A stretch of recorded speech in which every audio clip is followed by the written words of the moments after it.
Please don't sue me.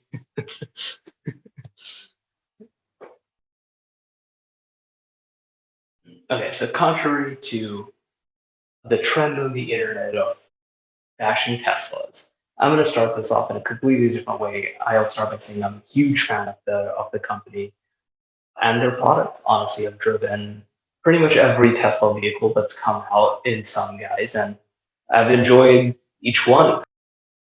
They're fantastic cars. They're innovative, and to be quite honest, I think they're largely responsible for improving the image of an EV. Go back to before the Model S was released, no one really wanted an electric car. They just weren't very cool or interesting. They weren't very desirable. But Tesla has built a brand that changed that, and this is going to help us into this EV transition we have coming up over the next few years. So let's start there. But there are a couple of reasons why I wouldn't recommend buying a Tesla. And there is a solution which we'll get to at the end. So the first reason I would say is build quality. So when you own a vehicle outright, particularly one that you know costs upwards of $30,000, you want things to work right. You want them to not fall off. The issue that we're seeing, and this has been admitted by Tesla themselves at various points, most notably when Elon Musk was discussing this with Sandy Munro not that long ago, is Tesla right now is in a phase of scaling production. They are going from expanding from thousands of vehicles a year to hundreds of thousands of vehicles a year that have also expanded far beyond the North American market. There's a lot of changes going on, new equipment, new employees, new processes. There's a lot of kinks to be worked out. And with those kinks come some of these quality issues that we've been seeing.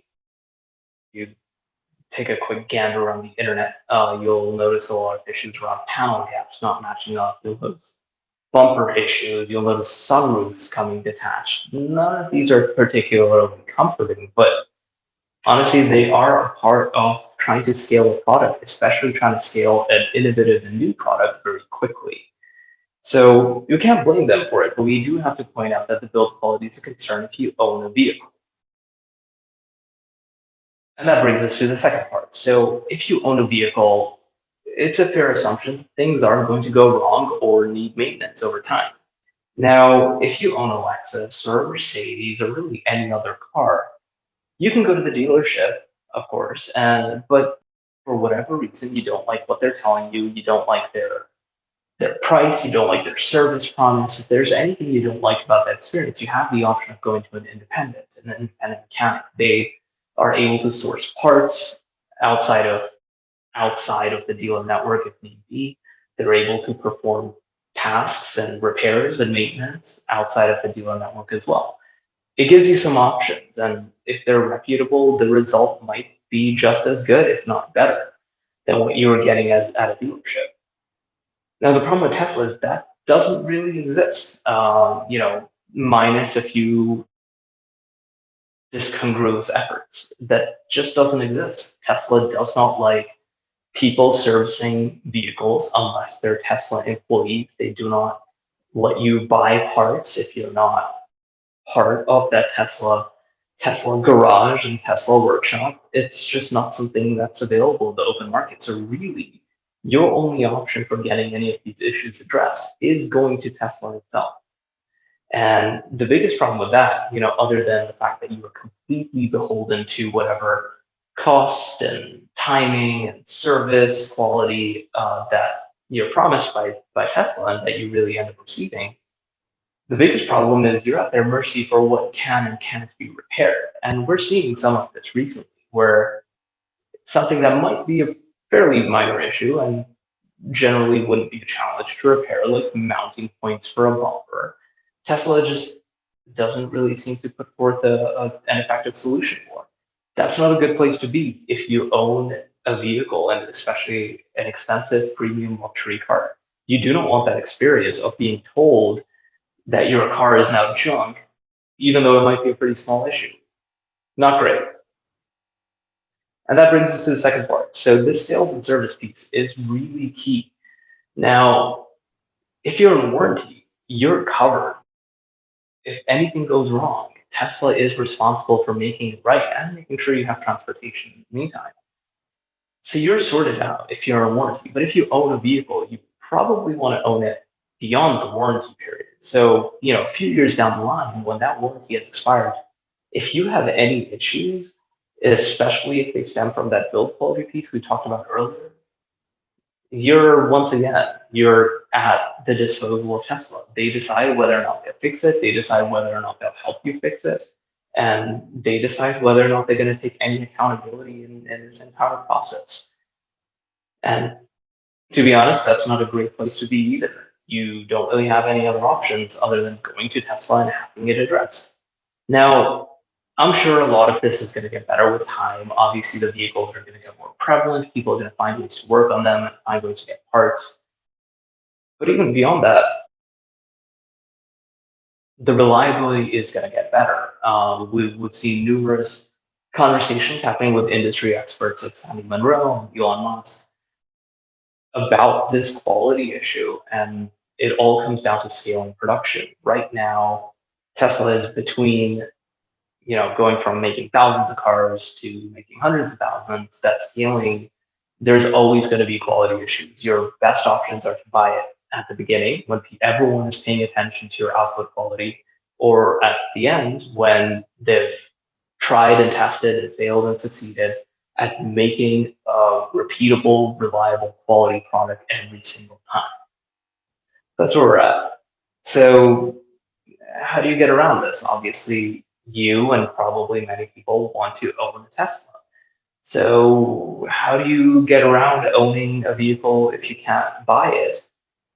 The answer is to lease it.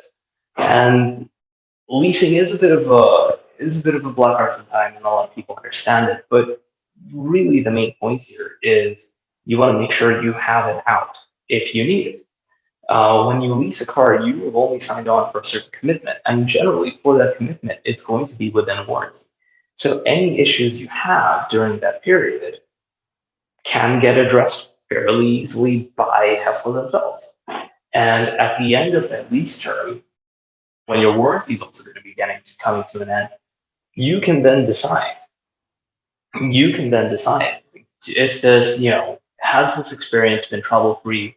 Has it been amazing? Have I fallen in love with the car and do I believe I'm going to continue to have a trouble free experience? In which case you can buy out your lease. Or has that not been the case? Have you had a lot of issues? Have you had to take it into the shop, twice a month to get the same thing fixed? If you honestly just haven't had a positive experience, then you have an out as well. You can just give it back at the end of your lease and either get a new one or get a different vehicle altogether. But the options are present.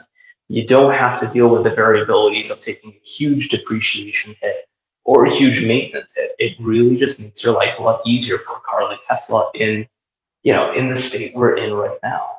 And honestly, that's what I recommend whenever I know anyone who's interested in one of those vehicles, which completely understandable because they're great cars.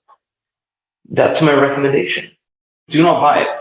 Do not put yourself in that risk, at least not yet. Wait for them to work out all the kinks before you buy it and commit to a long-term ownership, part of which is going to be out of warranty. Until then, stick to leasing it. And depending on how you work out your deal, it can be pretty cost effective as well. So really, it's a win-win way of owning a Tesla. And to be quite honest, if you're owning a Tesla, you clearly care about technology and being at the forefront of it. So even from that perspective, what's better than being able to switch out for the latest vehicle in a couple of years? You can always stay at the front of that trend. And that's why I do not recommend buying a Tesla, but leasing one instead. Thank you for watching. This is the first of what I hope to be many videos, sort of demystifying the world of cars a bit. I'm sure like many of us find a lot of the conversations that happen around cars to be kind of full of jargon, super messy. I want to fix that.